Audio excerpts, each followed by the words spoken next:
Junaid Baghdadi के सामने रखा और कहा, ऐ जुनैद, क्या ये मेरे नबी की तस्वीर नहीं है? आंखें देखना हो तो पढ़ो, मा ज़ागल बसर हुआ मा तगा। चेहरा देखना हो तो पढ़ो, वद्दुहा वल्लैलि इज़ा सजा। हाथ देखना हो तो पढ़ो, वमा रमैत इज़ रमैत वलाकिन्नल्लाह रमा। अगर कदम देखना हो तो पढ़ो, ला उक़सिमु बिहादल बलद व अंत हिल्लुम बिहादल बलद। अगर सीना देखना हो तो पढ़ो, अलम नशरह लका सदरक व वदअना अन्का विज़रक। अगर इस नबी की गुफ्तार देखना हो पढ़ो, वमा यंतिकु अनिल हवा इन हुवा इल्ला वहयु यूहा। इस महबूब की अताएं देखना हो तो पढ़ो, इन्ना आतैना कल कौसर। नारे तकबीर। अगर पढ़ना है तो कंजुल ईमान से पढ़ा करो। जहां बरेली का इमाम ये भी बताएगा, कुरान पढ़ने वाला अपने नबी को ये नहीं कहेगा मेरा नबी मेरे जैसा था या उसका इल्म ऐसा था वैसा था, बल्कि बरेली का इमाम बताएगा कुरान पढ़ने वाला अपने नबी को यूं कहेगा, सरवर कहूं के मालिक को मौला कहूं तुझे, बागे खलील का गुले ज़ैबा कहूं तुझे, तेरे तो वस्फ़ ऐब तनाही से हैं बरी, हैरान हूं मेरे शाह मैं क्या क्या कहूं तुझे। लेकिन रज़ा ने खत्म सुखन इस पे कर दिया, खालिक का बंदा खल्क का आका कहूं।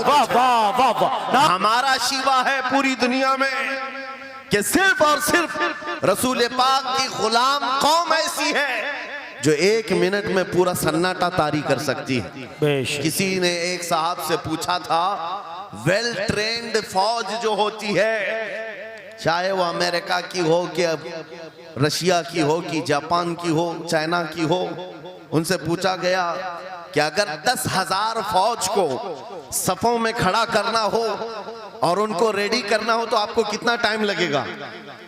किसी के बारे में कहा कि अमेरिकी फौज के लिए हमें 4 घंटे लग जाएंगे, हम तरतीब दे देंगे।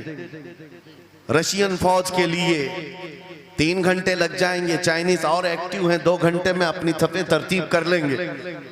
उस मुसलमान दानिश्वर ने कहा, अल्लाह का करोड़ों एहसान है, 1 लाख से ज्यादा का मजमा होता है हरम काबा में भी और हरम रसूल में भी। इमाम सिर्फ 1 मिनट में कहता है सफे दुरुस्त कर लो, किसी को डंडा मारने की जरूरत नहीं, सबकी सफे खुद दुरुस्त होती है।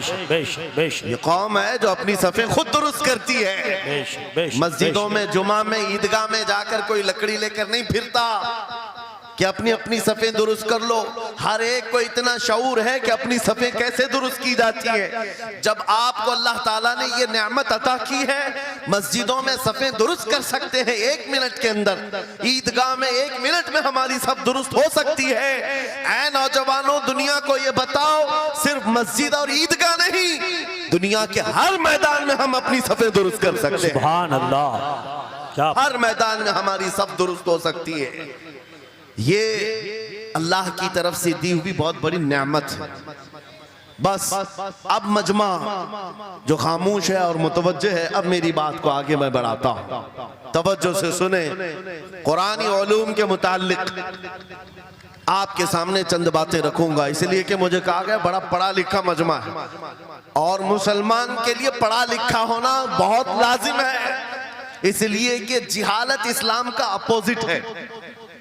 जिहालत इस्लाम का अपोजिट है।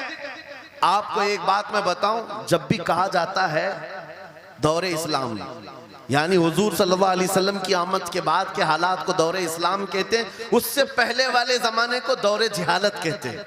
जबकि इस्लाम का अपोजिट तो कुफ्र होना चाहिए, कुफ्र होना चाहिए। ये दौरे इस्लाम है और इससे पहले दौरे कुफ्र था। नहीं, दौरे इस्लाम से पहले वाले दौर को दौरे जिहालत कहते हैं, इसलिए कि बताना है इस्लाम और जिहालत दो अपोजिट चीजें हैं, दो अपोजिट चीजें हैं। जाहिल हो और मुसलमान हो उसे ज़ेब नहीं देता। जिस कौम पर आने वाली किताब हिदायत का पहला लफ्ज इक़रा से शुरू होता है, इक़रा बिस्मि रब्बिकल्लज़ी खलक़, कुरान का पहला लफ्ज जो आया है वो किस नाम से आया? पढ़ो अपने रब के नाम से, पढ़ो अपने रब के नाम से। और इल्म नहीं है तो कुछ नहीं है तुम्हारे पास।